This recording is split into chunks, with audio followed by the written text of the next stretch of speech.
History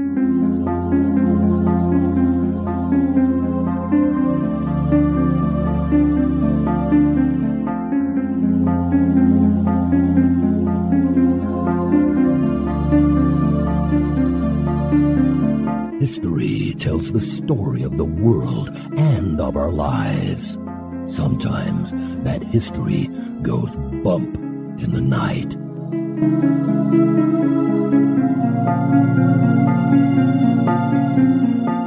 Broadcasting from the center of Oddity and the supernatural in Central Florida, it's the History Goes Bump podcast. Hello, you spooktacular people. Welcome to this 116th episode of the History Goes Bump podcast. Ghost tours for the theater of the mind. I am your host, Diane. And this is Denise. And on today's show, we have a very special guest joining us. Our listener, Josh Kitchen, is joining us, and he also happens to be a paranormal investigator, and he has been to the location that we are bringing to you today. That is Moundsville State Prison. Other people may know it as West Virginia State Penitentiary. Very, very cool-looking place on the outside, but it sounds pretty creepy on the inside. Josh, how are you? I'm doing pretty good. How are you guys?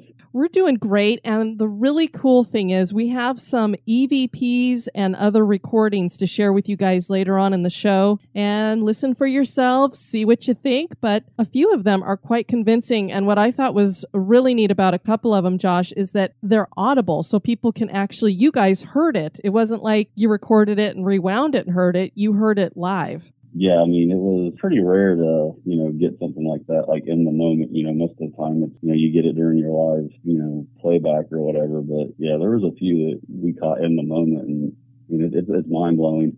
I wanted to ask you, Josh, you and your wife both go out and do this together. First of all, what got you guys interested in the paranormal? And second, what got you interested in actually going out and investigating it? I think it was just, I've always been since I was a kid, I've always been fascinated with folklore and legends, and especially my big thing with Scooby-Doo as a kid. Like, I loved Scooby-Doo, and it was just kind of, just like a passion I had, and I was always kind of a weird kid. I was always into folklore, legends, haunted history, and I can remember even being able to drive it. My mom would kind of drive around and we'd check out supposed haunted places in Columbus or, in the Ohio area. And I mean, it kind of took on a life of its own. Well, before we get into talking about the prison, we want to point you guys at our website, historygoesbump.com. And Denise, if people want to send us some feedback, where can they do that? They can do that at historygoesbump@gmail.com. And we did get an email from Emmy Koziak. She said, I recently discovered History Goes Bump, and at the suggestion of other reviewers, I started at the most recent and I'm working my way backwards. I live in Los Angeles and travel often for work, and your podcast makes even the worst traffic seem bearable. Hey, if it can make L.A. I was going to say L.A. traffic bearable. Wow. Every topic is well researched and captivating, and your charming personalities. Denise, did you pay her? Just a little bit.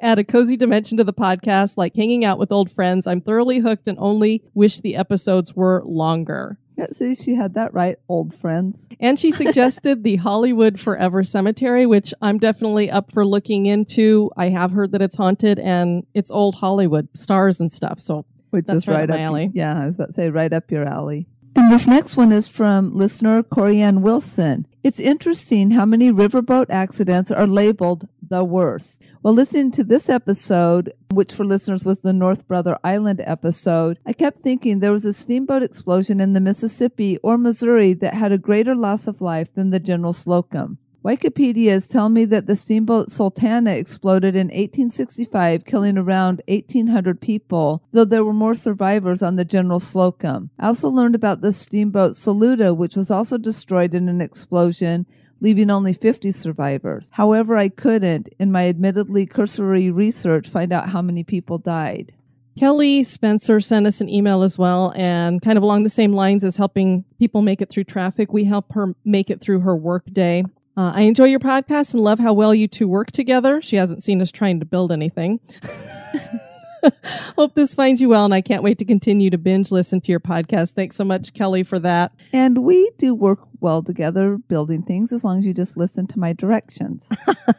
And Tammy said that she had just re-listened to the Andersonville episode, and we had asked a question about gunshot EVPs that you could hear at the site, and she said that she could maybe shed some light on that. About 19 feet from the wall surrounding the site was the dead line, and she said guards were posted along the wall and towers, and any prisoner who went over that line were shot. You really need to make a stop at this site. It's the saddest ground I've ever been on. And so those might be the gunshots we were hearing as people trying to escape, and maybe they were shooting them. Want to give a shout out on Twitter to Karen H. Thanks so much. And the TV Guide. And he spells that G-U-Y-D. See what he did there? We also want to announce that our Oddities editor, Bob Sherfield, who you hear a lot when we're talking about This Moment in Oddity, I guess he was bored. So he put together a forum for History Goes Bump. So now we have a place where we can all gather and share stuff that is not only accessible to people who aren't on Facebook, but we've noticed on the Spooktacular crew that things get lost. And this way things won't get lost as easily. So we invite you guys to come register over at the forum and hang out. It's completely free. And the easiest way to get there is just to go to the website, and you'll see a little tab that says HGB Forum. You click on that and you'll be in. And then we want to welcome to the Spooktacular crew, Matthew. Hey, Matthew. Elizabeth. Hi, Elizabeth. Sammy. Hey, Sammy. Adara, and I hope I said that right. Hey, Adara. Zoe. Hey, Zoe. Bill. Hello, Bill. Catherine. Hi, Catherine. And Trisha. Hey, Trisha. All right. Are you ready to go to prison again, Denise? Well, you seem to like putting me in prison a lot.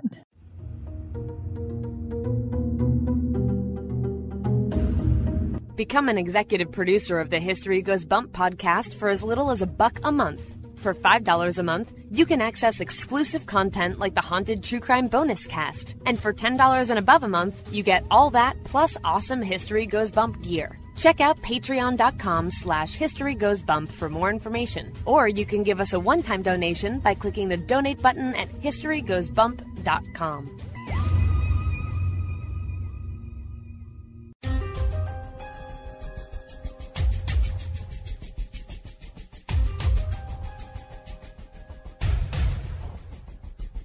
History is full of oddities, curiosities, mysteries, and the truly bizarre. Welcome to This Moment in Oddity.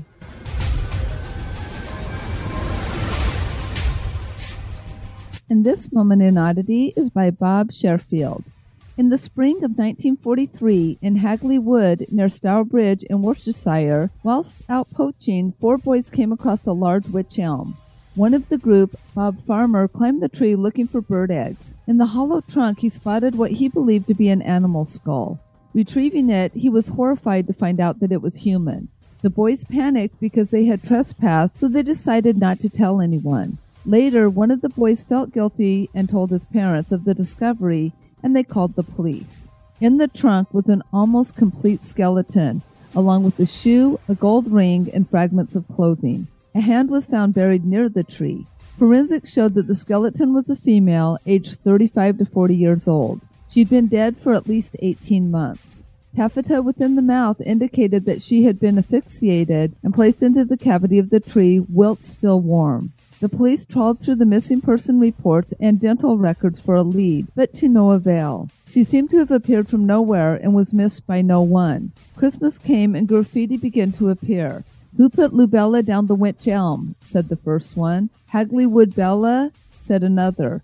"Who put Bella in the wych elm?" became a common sight across the area. 2 years after the discovery, an anthropologist set forth a theory that the buried hand indicated use in an occult ceremony known as the Hand of Glory, and that Bella had been a ritualistic murder.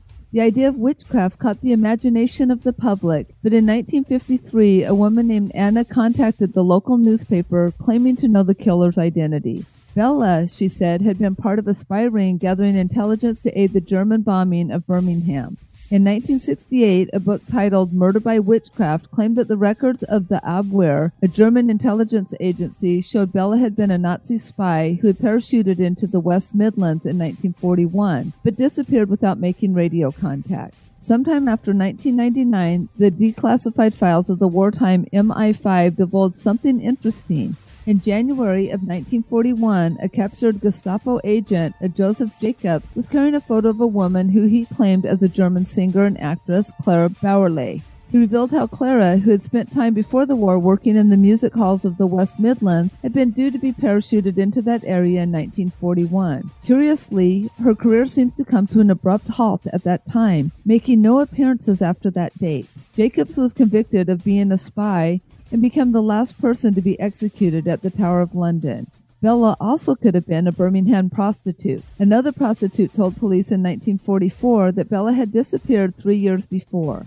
Another story that came out was reported by Una Massop in 1953. She claimed her cousin Jack had confessed that he and a Dutchman had been out drinking with a woman who had passed out, and as a prank they had placed her in a tree hoping she would wake up the next morning scared and confused. She said Jack Mossop had been confined to a mental hospital, plagued by reoccurring dreams of a woman staring at him from a tree trunk. He died before the discovery of the body.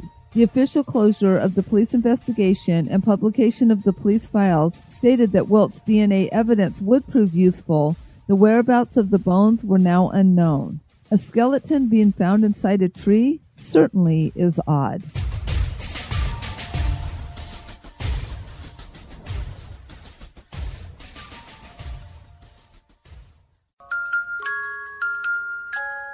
Are you afraid of the dark? That's just silly. What you should be afraid of is the thing that watches you sleep.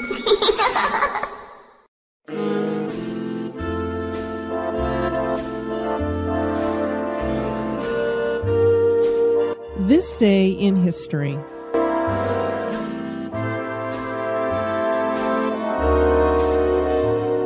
This Day in History is by Krisitn Swintek. On this day, April 4th, in 1968, Martin Luther King Jr. was assassinated in Memphis, Tennessee. King was born on January 15th, 1929 in Atlanta, Georgia, to Reverend Martin Luther King Sr. and Alberta King. Martin Luther King is best known for his work as a civil rights leader. During the civil rights movement, King led the 1955 Montgomery bus boycott, helped found the Southern Christian Leadership Conference. In 1963, helped organize the March on Washington, where he gave his famous I Have a Dream speech. In 1964, King won the Nobel Peace Prize for combating racial inequality through nonviolence. In 1968, King and the Southern Christian Leadership Conference began working on the Poor People's Campaign to help address issues of economic justice. In late March, he traveled to Memphis, Tennessee in support of black sanitary public works employees whom had been striking for 3 weeks. On his way down, his flight was delayed due to a bomb threat made on the plane in which he would be traveling. In his final speech on April 3rd at the Mason Temple in Memphis, he said, "Well, I don't know what will happen now. We've got some difficult days ahead, but it doesn't matter with me now, because I've been to the mountaintop, and I don't mind. Like anybody, I would like to live a long life. Longevity has its place, but I'm not concerned about that now. I just want to do God's will, and He's allowed me to go up to the mountain, and I've looked over, and I see the promised land. I may not get there with you, but I want you to know tonight that we as a people will get to the promised land, so I'm happy tonight. I'm not worried about anything. I'm not fearing any man. Mine eyes have seen the glory of the coming of the Lord." King was staying at the Lorraine Motel in room 306, where he was with Reverend Ralph David Abernathy and Jesse Jackson. King had gone out onto the balcony near his room where he was shot at 6:01 p.m. by a single bullet. Witnesses saw a man fleeing the house across the street. King was rushed to St. Joseph's Hospital where he was pronounced dead 1 hour later after an attempt of emergency surgery. King's killer was identified as James Earl Ray, who had fled the scene of the crime, which led to a worldwide manhunt. He was apprehended at London's Heathrow Airport 2 months later. The Lorraine Motel in Memphis is now the site of the nation's Civil Rights Museum, where a white wreath is hung on the balcony, and his room is exactly as it was in 1968.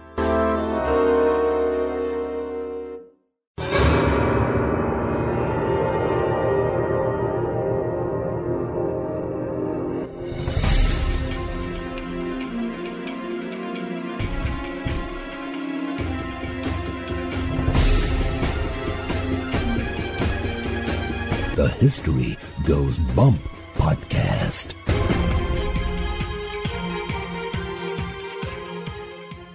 The West Virginia Penitentiary is located in Moundsville, so most people know it as the Moundsville State Penitentiary. In its day, it was one of the most violent prisons in the United States. The Gothic architecture of the building resembles a castle with turrets and battlements. This place truly was a fortress, not as protection from the outside forces, but to keep the bad inside. It would seem that some of the inmates of the prison still remain in the afterlife. Join us as we explore the history and hauntings of the Moundsville State Penitentiary with our special guest, listener and paranormal investigator, Josh Kitchen. Well, Josh, the first thing I wanted to ask you about is I know that Moundsville, West Virginia was named for this thing called the Grave Creek Mound, which was built by some ancient mound builders there. So I'm assuming you've seen that because it's located near the prison. Is that correct? Yeah, I mean, it's literally directly across the street from it. I'm trying to think. I want to say the Adena tribe built it. It's about 69 feet tall and almost, I think, roughly like 300 feet in diameter. This sounds like it is rather large because they even talked about it being excavated and they would find all these different chambers and things in there. So I'm like, it's not a little hill. It sounds very large. Yeah, I mean, it's massive. I mean, like I said, that's one of the first things when you first pull onto the street where the prison's located is, you see the mound and then you realize how close all these houses were. I mean, it's literally, you walk out on your front porch and we're directly across the street to the prison. And when we get into talking a little bit later where there's going to be riots and things that break out here, people are just on their front porch listening to the riots at the prison. I can't imagine being that close. It'd be a little unnerving, I would think. It'd be like, hey, honey, make some popcorn. Let's go listen to a riot. See, I mean, you got to think, I mean, it had to be, a little unnerving. You going to bed every night knowing that, you've got a maximum security prison directly across the street and, it housed some of the more, violent people in your state. So, and then not only do you have this prison there, but then you've got either to the side of you or in your backyard, this large burial mound. And anybody who knows anything about paranormal stuff and spirits knows that those two seem to go hand in hand. We mention, that was Indian burial ground on here all the time. Well, this is literally, it's right there. So part of me wonders if that isn't why we hear about some supernatural activity going on at the prison. Oh yeah, exactly. And there's been a few books that I've read, and even they've mentioned before in a couple of the tours that the tribe that built it, there was something in their beliefs about specifically building mounds on like the ley lines, and that's a whole nother topic in and of itself when it comes to the paranormal. It's really interesting that you mentioned that because I think I was listening. It was a couple nights ago to Darkness Radio, and they had a guy on there, and he was talking a lot about the ley lines and how not all the time, but a lot of the time, these Native American tribes would pick areas.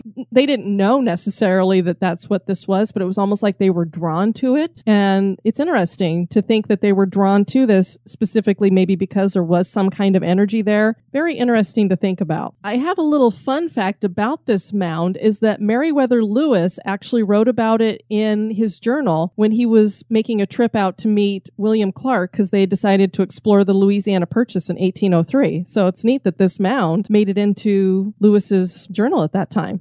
And it was turned into a tourist attraction for a while as they excavated it. And so a lot of the artifacts and things that were in there weren't necessarily taken care of like we would do it nowadays. But it was big enough that people could walk around inside of it and stuff. I don't know if I'd want to go inside of a burial mound and is it going to fall on me? Am I going to be buried? True.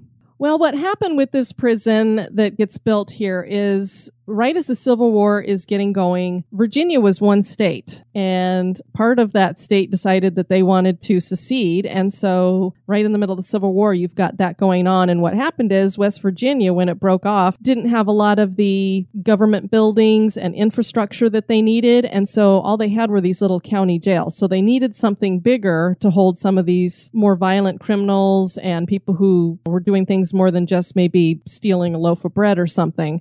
And so they went ahead and built this prison. The original first part was, I want to say 1866, and they used, I think, convict labor to do most of it until, I want to say like 1876, give or take. Here these guys are actually building what they're going to be locked up in. So I can't imagine what it's like, I'm going to build my own prison here.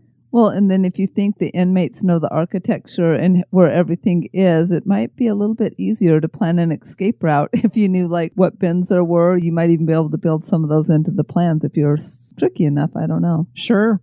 Well, on this show, we call it Ghost Tours for the Theater of the Mind because we like to take you guys to the location in your mind. And we have the luxury of having Josh, who's been there many times. Josh, can you describe what the building looks like to us? Just like I said, the first thing you notice is just the overall, just like the massive size of it. I mean, I think it's on almost like 10 acres, and it literally runs like an entire street block. And just, when you first pull up, it's just the front of it. I mean, it just looks like a giant castle with, like bat wings on both sides of it. Well, that's what I thought was really cool. When I've seen pictures of it, it's got turrets and these battlements. It does look like a castle with the Gothic architecture that it has there. And I know that there were other prisons that were set up this way, too. Have you been to any other prisons in the country? Yeah, actually, we go to Mansfield quite often, too. I mean, it's kind of the same way. It's got that real, old, creepy Gothic, architect going on with it. Cool. I'm glad you said that, because I was hoping that if you had, that's what you were going to say. And so they all had this same kind of thinking that if you were going into this castle-like structure, this Gothic-looking building, that it would instill some kind of fear into the prisoners and make them penitent, I guess. So that was kind of the thinking here as well, I'm assuming. Yeah, I mean, I could imagine, being a younger guy and, realizing, all right, I've made, bad decisions, whatever, I'm a criminal, then, they kind of pull you up to this prison, and it's like, well, that's a little unnerving. Sounds like it's set up like there was a North Hall and a South Hall. Is that how it's set up? Yeah, you've got, I want to say North Hall was the original, maybe. I'm going to look at notes. I want to say the North Hall that's where they housed, the most violent inmates. You didn't actually start off in North Hall. Everybody was on, South Hall or New Wall, as they call it. And, when you were in general population, you either tried to kill another inmate or, you just acted up and, they would send you over to North Hall. Yeah, North Hall sounds like it was the place you didn't want to go, because that's where all the executions took place too, I think. Yeah, that was more, and the fun thing is about North Hall, it's one of the only, out of the couple prisons I have been to, I mean, the entire area, it's caged in. I mean, there's literally like, the little bolts-in to get into the cell blocks and everything else, it's entirely just caged in. And their outer area where they used to have like their exercise yards and stuff, what was that? What did that look like? Was it open? Did it have individual areas? On the North Hall side, they've got the original from all the notes and, again, the stuff that I've read, even on the tours, the North Wagon Gate was the first part of the prison. They do think that, it had a few jail cells in it. That's also where they did like the majority of the executions there. And I say it was from 1899 to 1965, and I want to say there was 85 hangings that took place there, along with 9 electrocutions. The outside of it, it's pretty open, but on that particular side, you have the old men's colony.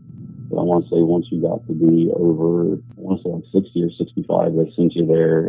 Just the general thinking of it was, you're not really able to protect yourself as well amongst like the newer guys there. So, all the older inmates actually had their own building, tore it down after the prisoners got a petition. But that's where they would house the death row inmates, and they had their own building too. So now the older inmates were being protected by the newer ones, or vice versa?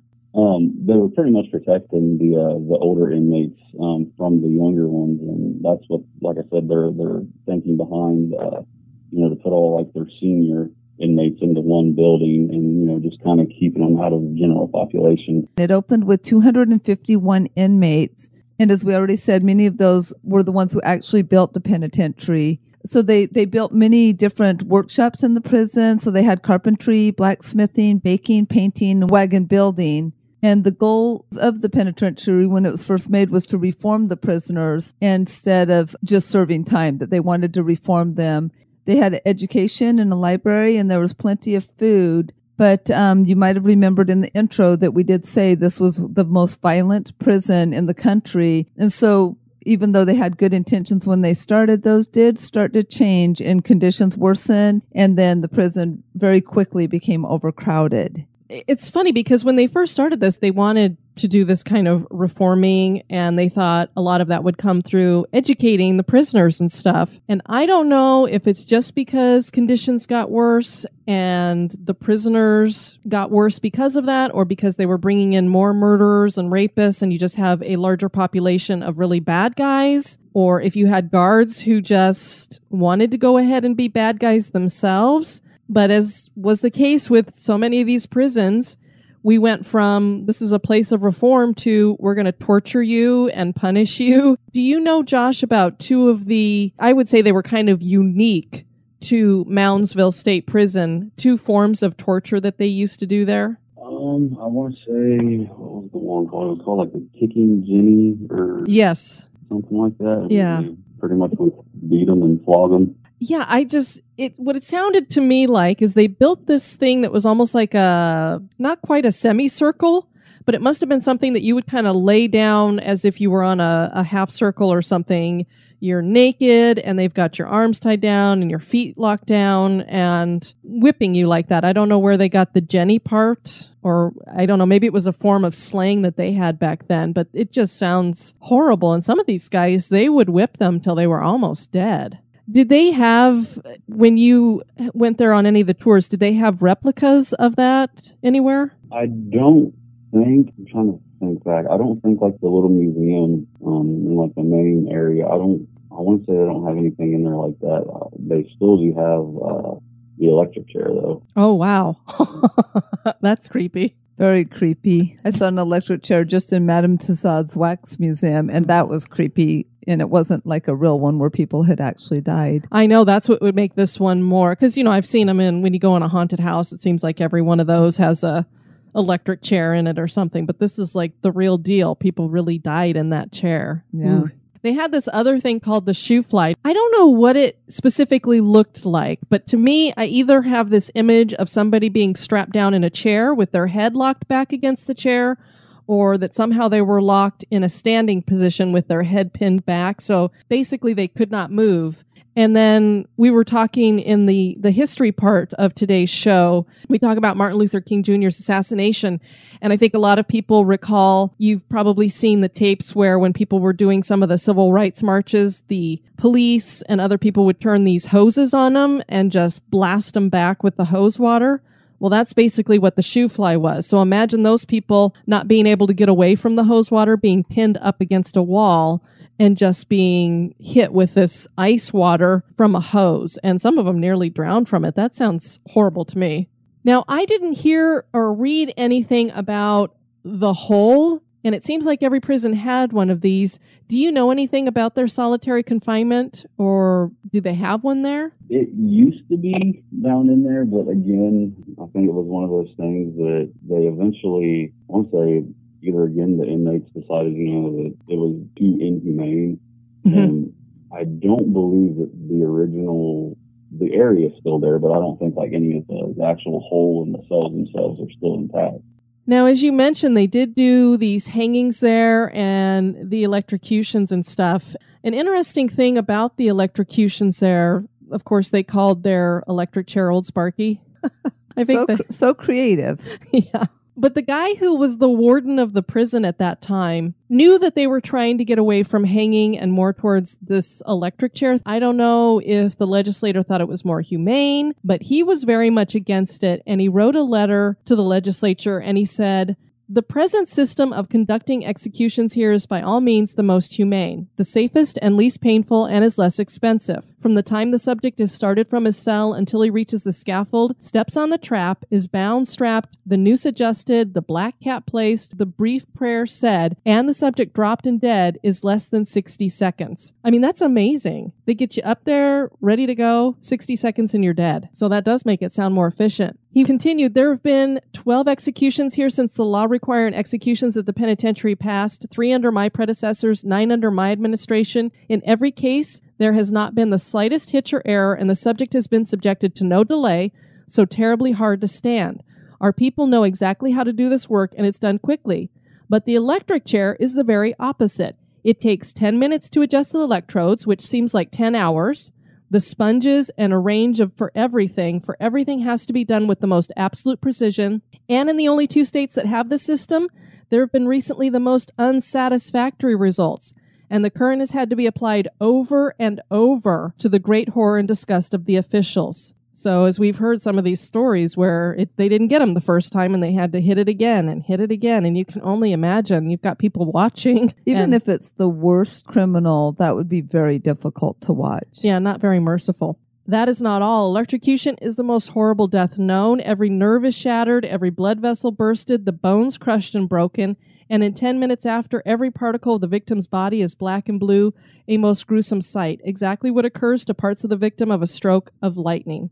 I thought that would be interesting to share because this was a long time ago. To see that this warden was trying to point out, this may seem like a more modern way of doing it, but actually the hanging sounds like the most humane. Oh, no, the funny thing was, too, they let the public attend, like, all the hangings up until 1931. They had an inmate, his name was Frank Heyer. They took him up, they had tied the noose around him, but before they were fully ready, the trap door had actually malfunctioned and it dropped him through, and he was decapitated. Oh my goodness. So, and people were watching? Yeah, so that put an end to the public executions, and I couldn't find a date. But there was another inmate that they hung. His name was Orville Atkins. They had pretty much, they had taken him up. They were getting ready to hang him. The trapdoor malfunctioned again. He fell through, and, he landed on his head. He was all banged up and stoved and injured, and they pretty much put him on a gurney. They dragged him back up there and hung him again. Oh, poor guy. Yeah, I guess if you're going to do it right. But it's still, like, I couldn't imagine that, let's postpone this or, something. But I guess, there's just, the more and more you read about it, there's really no, humanity to it, it seems.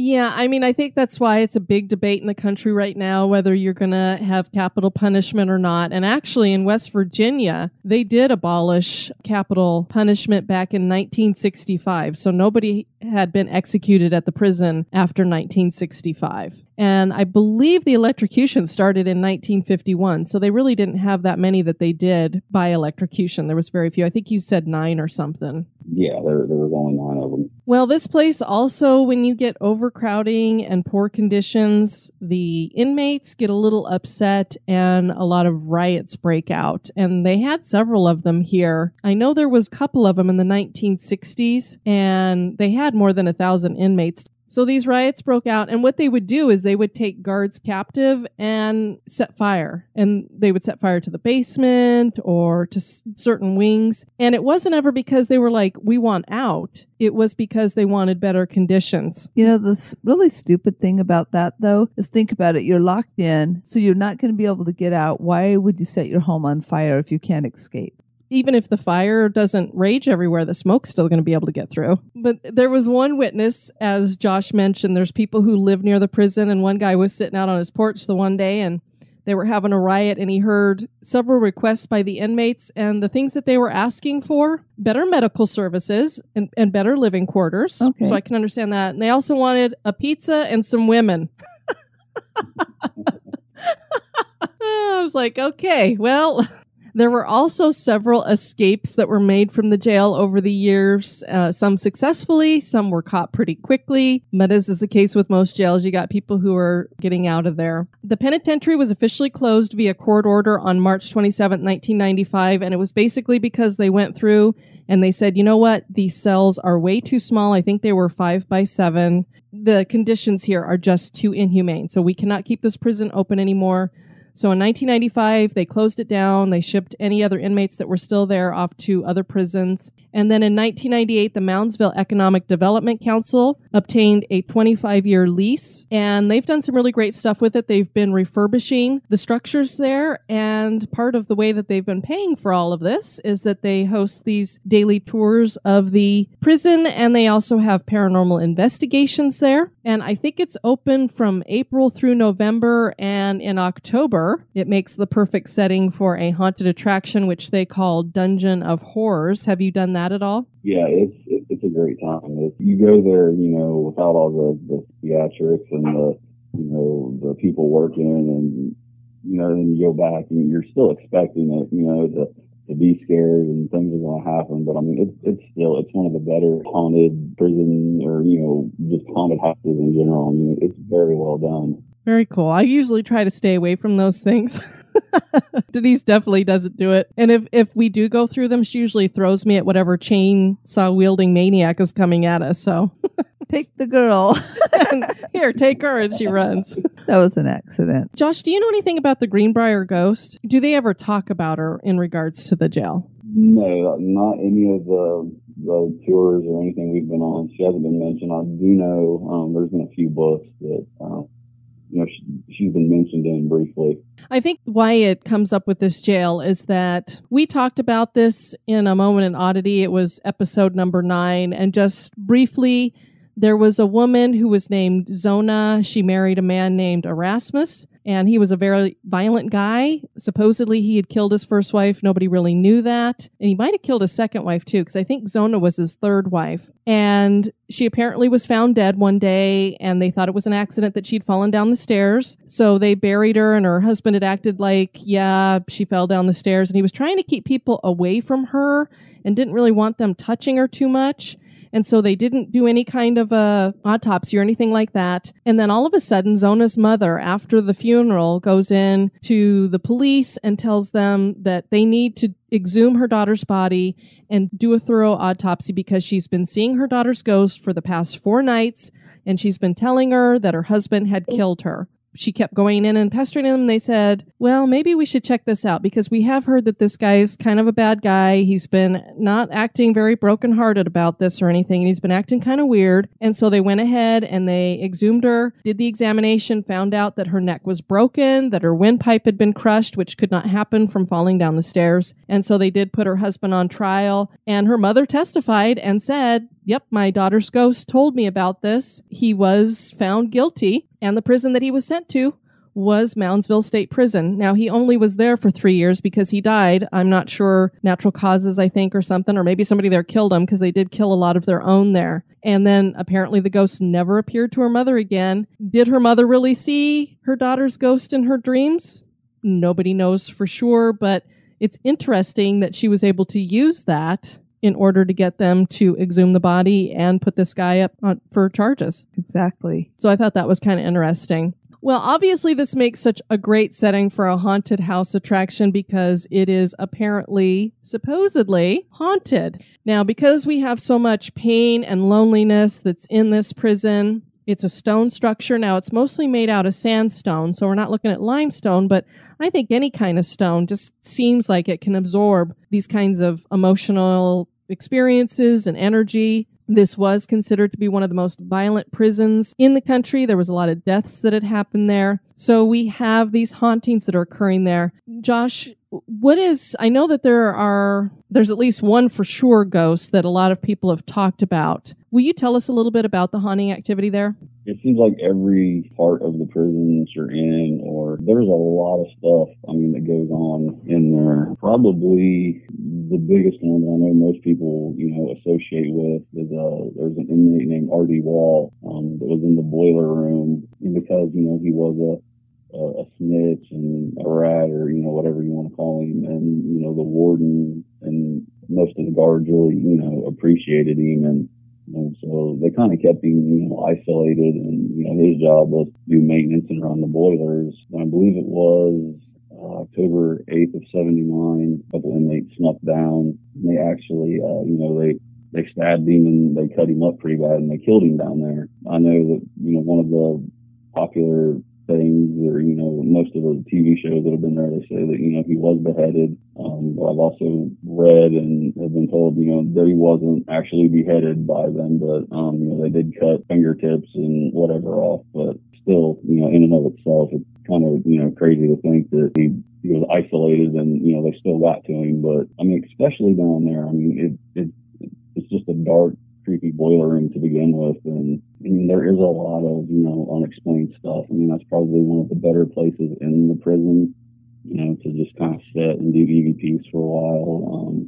You never really feel that you're fully alone the whole time you're in there. It always feels like, just in the prison itself, that it always feels like, there's somebody else with you or, people are watching you, but especially down there in the hole. I mean, it's got a hole, or the boiler room. It's got like a whole other energy, to itself. Another area is a sugar shack. It was pretty much an indoor recreation room for the inmates when the weather was too bad to allow them to go outside. And the funny part about it, it really wasn't supervised. The occasional guard might just kind of walk in and, make sure, nothing, out of the ordinary was going on. But that's another place. I mean, you really, you feel again, there's somebody around, that you'll hear footsteps, and, in your mind, you're just expecting to see, somebody kind of pop out from, one of the brick pillars down there, or, somebody to turn a corner. I mean, it's another place. I mean, you get a lot of audible voices.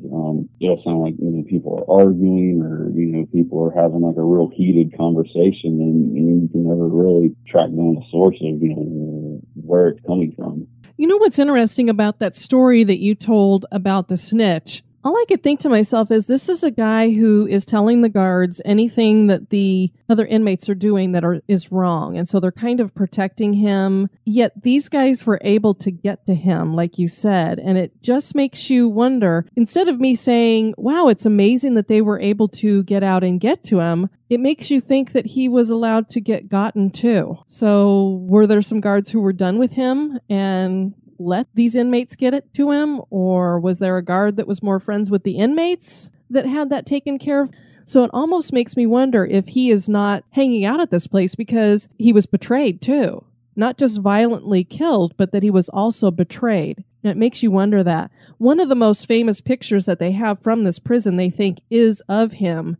And it's this Shadow Man picture that Polly Gear took back in 2004. We do have the picture up with the show notes for today's show. And it's pretty convincing. And I don't know if you heard this, Josh, but I guess the ghost hunters went out there. I don't know if it was in 2009 or something like that.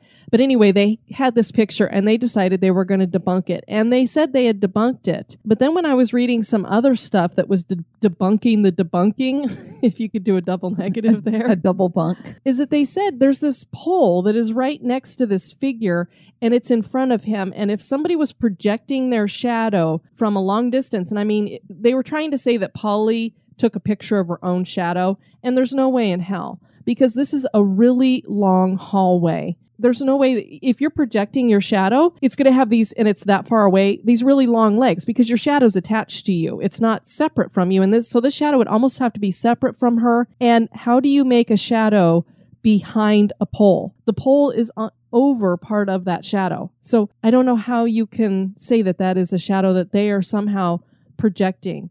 So there's nothing on the floor if you look at the picture. If you go to the show notes and look at the picture, when you look at your own shadow, it, like Diane said, it's connected to you. So you'll see like the two lines of your legs going along the ground or the floor, and there's nothing on the floor. It's just, it looks like a person standing in the very back of the corridor. Have you seen this picture, Josh? Yeah, I mean, that was, I want to say it was either captured right before or right after, like, my first or second trip there. And, I mean, when we went back, I mean, we did the same thing. I mean, we went, we looked, and because obviously, I mean, your first thought is, all right, well, it's kind of hard, especially, you don't really know the people, taking the picture, it's like you want to believe that everybody is credible and they are being truthful, but, I mean, you just never know. And, I don't see how, I guess that you can always figure out some way to either Photoshop or enhance your evidence. But I mean, that one's pretty, I think cut and dry as far as, I think about it. I agree with you. I am usually most pictures, and as people who've been listening for any length of time know, pretty skeptical about most pictures that I see. A lot of the time I'm like, okay, well, it's really pixelated and you can see all kinds of things in a really pixelated picture or just anything. Or, that looks a little too ghostly perfect. So it's definitely Photoshop. This is something that I don't even know how you could Photoshop it or even have somebody at that end. It's a very convincing picture. So I have a feeling that this really might be something. And we hear so much about shadow figures, and they are one entity. I don't know what your thoughts are on them, Josh, but they're one things that I don't understand because they're just so weird and so creepy, because it's almost like whatever a spirit is able to materialize, but it doesn't materialize itself, like with clothes or its own appearance. It's only able to materialize this dark shape. And so it does make you wonder, is it actually that person, or is it something else feeding off of their energy that's forming itself that way? I think that's why a lot of people get a feeling like these shadow figures are more evil. But Polly said that when she took this picture, she actually watched him. So this is a picture that she took after she watched the shadow figure for a while. So it wasn't like she was just taking a picture of the hallway and boom, got this picture. She was trying to take a picture of him. And she said he looked almost like the static that you see on TV when you turn the TV off, which we don't really get nowadays because everybody has cable and stuff. But there used to be this stuff, kids, called static on the TV. And she said it looked like that, but that she didn't have any kind of negative feeling about it. And she even said that she shined a flashlight down there just to make sure that there wasn't a person there or something. There was no person there. And the flashlight, the light actually went through this shadow person. And it was like he reacted to it. Almost like he didn't realize that he was dead or in this shadow formation. She said it almost looked like he was looking down at it and kind of seemed shocked that the light had gone through him. And I just thought that is the weirdest and creepiest thing I've heard. Have you ever seen a shadow person or seen any apparitions or things like that as well?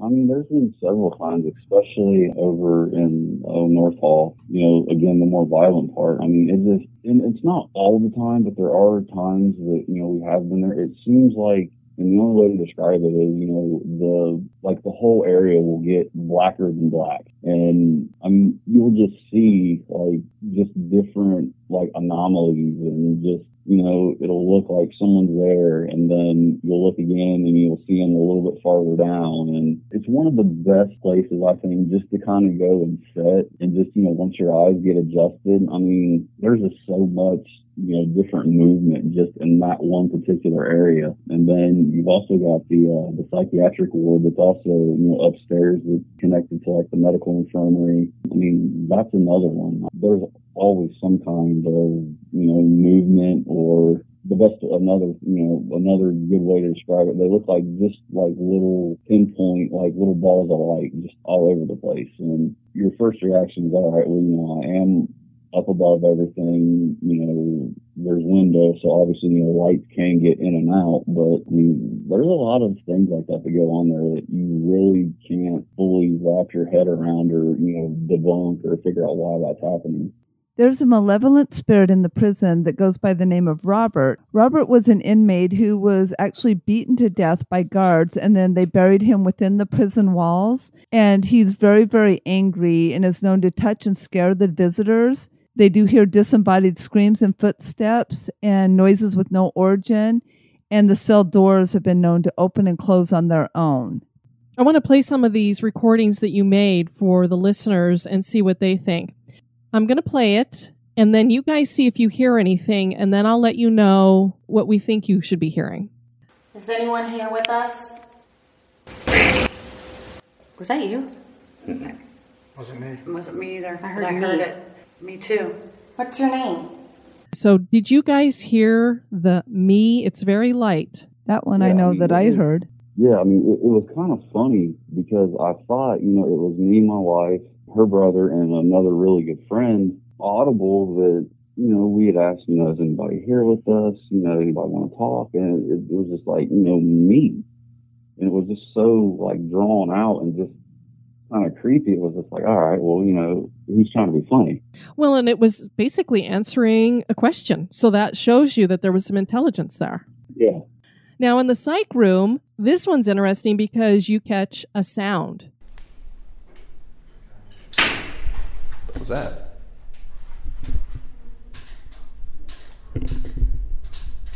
What is that?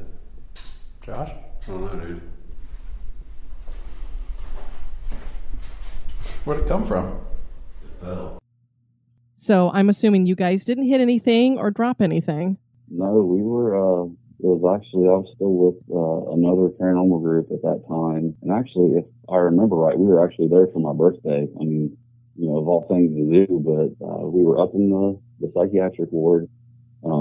me and another investigator, Dan, they're sitting on it, and there's these two, they're pretty much just like isolation cells, and, I don't know exactly how big they are, but I mean, they're just like these two little cells, and they're totally made of, brick, and there's just like a little window on it, and I mean, that's it, other than, the door. We were sitting there, just kind of talking, and I mean, it literally sounded like something was thrown like inside of this little cell. And you said that there were no bad words this time, so I'm assuming that you guys cursed when you heard it and you edited that out? Oh yeah, like I said, we were just sitting there talking, and it was just so loud and like pronounced, like you could feel it, the vibrations of it, like something hit something that hard to, make this noise. Okay, I'm still kind of stuck on that you wanted for your birthday to go to a haunted prison and then you're hanging out in the psych ward. I'm sorry, I just haven't quite past that part of it yet. it seemed like a good idea at the time, but,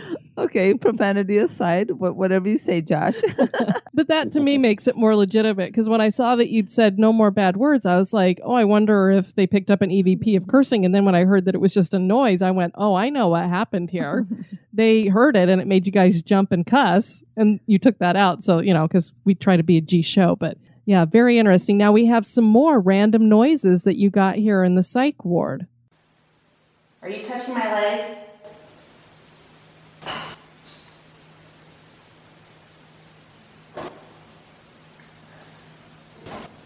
Now, these random noises, did you guys hear those audibly too? Yeah. At first we thought, maybe, because again, it was, I don't know if it was 2 years ago, but there was only like maybe 10 of us for, this entire prison. And I had, again, it was, myself, my wife, her brother, and another good friend. We were, in the psych ward upstairs. Everybody else was either in the sugar shack or, they were off in another part of the prison. At first, I don't know if that recording actually picked up the first noise, but further on in it, it sounds like, there was a door that was shut or slammed, and you kind of hear footsteps. I mean, our first, reaction is, all right, well, another part of the group is coming up or somebody else is coming up. And, we kind of just stood there, waiting, to see a flashlight or, anything. And no one ever showed up. And you kind of ask, like, was that you? And you kind of hear, like more shuffling around and, things being moved. And,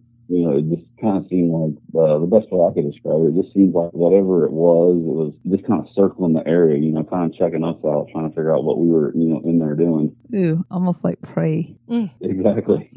Then you have a couple of EVPs that are from the RD wall. What does that stand for? Oh, that was, RD wall was the inmate that was killed down in the boiler room. Oh, okay. So you guys are down in the boiler room and you get these EVPs. Here's the first one. All right. What do you think about these magazines?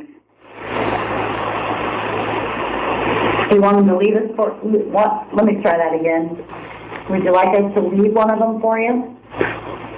That one you guys thought says no at the end. And then the second one says, well, let me play it. Do you have an angel looking after you? Do you believe in God?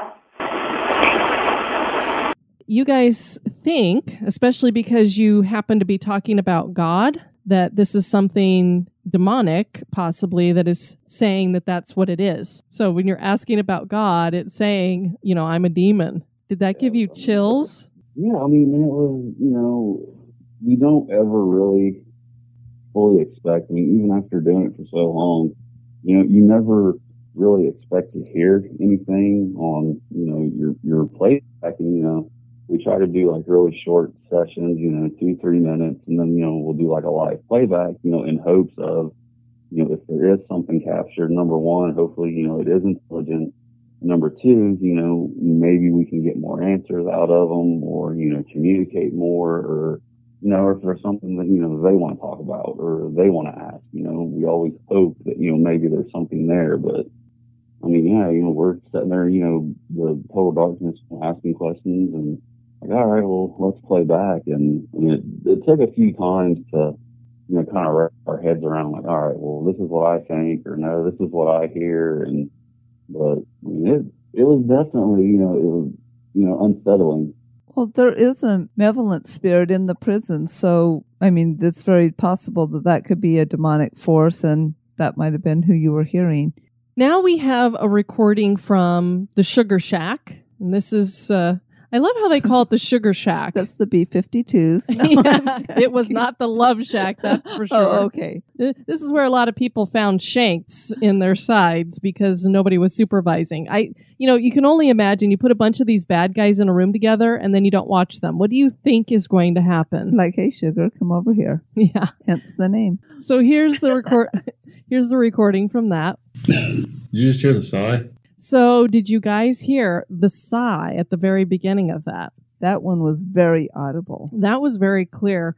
And you guys heard that without the recording. You heard that audibly, correct? Yeah, we were just standing there, and we literally just walked in, and that was, I think, again, a couple of years ago. We'd walked down in once, and there was a couple bats that were in there flying around, and I was like, you know what, I don't do well with bats because it never fails. Any place we go to, they find me before I find them. So I was like, all right, I'll wait a little bit, and probably like a half hour went by, and I finally, walked down in. It seemed like as soon as I broke like that threshold of, I go from outside inside, I mean, it felt like somebody was behind me, and they just like sighed really loud and just kind of, looked around like, anybody else hear that? Or yeah, that just, when you hear something audibly, I can only imagine, because we've never heard anything. We've had a few strange things happen, but I don't know. That would give me some major chills if I was like, okay, we didn't make that noise and there's something else in here making that noise, and it had enough energy to make it so it wasn't just picked up by the tape on the digital recorder. That was actually out loud. Very creepy. This next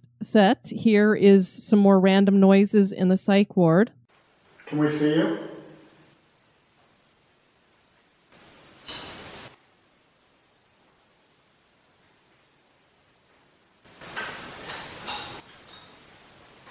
Oh, you're in here now?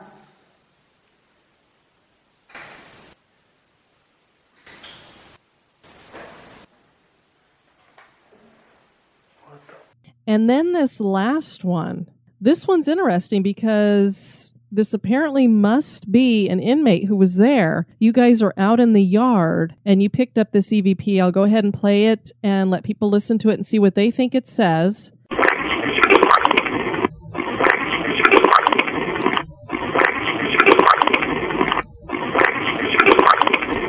That one's very hard to make out, but you guys thought that it was saying my name's Corey. Yeah, we kind of went back and forth about it. I mean, to me, and, just from hearing it in the moment, and then, I mean, we really don't use a lot of the newer recorders that have, the luxury of the USB or anything.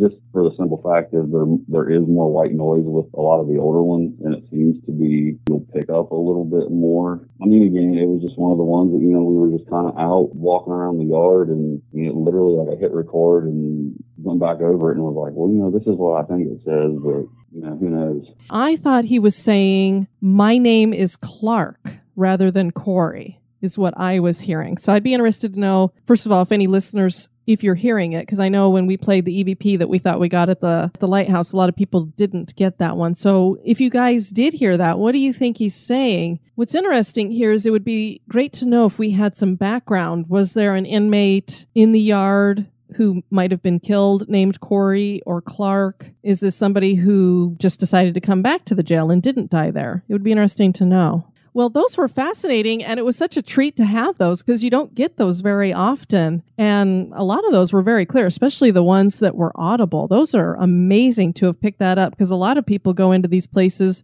sit there for hours, and get nothing. Anybody who's watched Ghost Hunters, most of the time all you're getting is, did you hear that? Did you hear that? So I said, it's funny because it's like you said, it's more of like, well, did you hear that? What was that? And just they all kind of look astonished and look around. And you never hear it. I'm like, if you guys picked it up, because obviously this is post-production, could you turn the sound up on what you thought you heard? Because if you're hearing it, then shouldn't the camera have picked it up too? I don't know. It just cracks me up sometimes. Moundsville is not unique when it comes to prisons. So many of these older enclosed penitentiaries seem to be haunted. Do the lost spirits of inmates still roam these halls? Is the Moundsville State Prison haunted? That is for you to decide. We're so glad that you joined us for this one. Our next episode we're going to bring to you is Grove Park Inn. This is another location in North Carolina, and this was suggested by our listener, Gina Gwynn. So we're looking forward to bringing that to you guys. We really appreciate you suggesting this location. Thank you, Josh, for joining us. We greatly appreciate that. Oh, not a problem. Thank you guys for, doing the show. Me and my wife and about everybody else I know, we really love it. And we try to stay up on it and keep up to date so we don't have to hurry and, binge listen, every other week. Well, we appreciate you guys tuning in, and you've become an active member of the Spooktacular crew, and you've joined us over at the forum, and we're just looking forward to you sharing more of your pictures and investigations and stories with everybody. It's always fun to kind of share that stuff with each other because it's a lot more believable when it's people that are in your community rather than if you're like watching it on TV or hearing it from somebody over here. It's a little bit more believable when it's coming from people that you know. Absolutely, and we always appreciate those listeners of ours that are willing to tempt the spirit so we can have the stories for the podcast. Because Denise would be bawling you guys out about tempting the spirits. Are you here? Shh. Don't tempt them. All right. Well, you have a great rest of your Sunday, and you take care. You guys do the same. Thank you again. Oh, thanks, Josh. All right. Bye-bye. Okay, bye-bye. We do have a couple of reviews to share. These are coming to us from Canada. We love our Canadian listeners. Wretched Pain, 5 stars. This is a ghastly good time. This is a great podcast. I love the history blending with the bumping. I'm actually a scary ghost, and it's good to hear what my ghastly compadres have been up to over the years. P.S. There's no potato salad in the afterlife. So bad news for those of you who like potato salad. Aw, I like potato salad. Thank you, Wretched Pain. We also have Dino Sorority, 5-star, love it. Ghost stories and Disney references. I think these ladies are future versions of me. Well, thank you so much. We also did get a 5-star review over in the American iTunes. And as we've told you guys, you don't have to actually write a review. You can just give us stars if you want to do that. And that's what this individual did. So we thank you for that. We want to thank you guys for listening to this episode. I have been your host, Diane. And this has been Denise. You take care now. Bye-bye. This episode was brought to you by our executive producers. We want to thank Stephen Pappas for raising his contribution and also welcome new executive producers, Lindsay Smith and Mark Fathers. Thank you. Want to keep the spooks away? Give us a review. Societies rise and societies fall. When the time comes, one society steps forward to build a better future.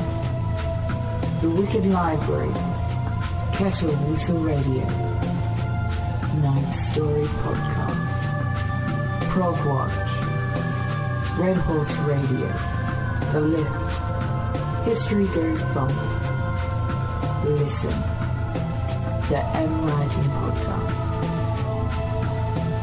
Society 13, Rebuilding Society, one podcast at a time.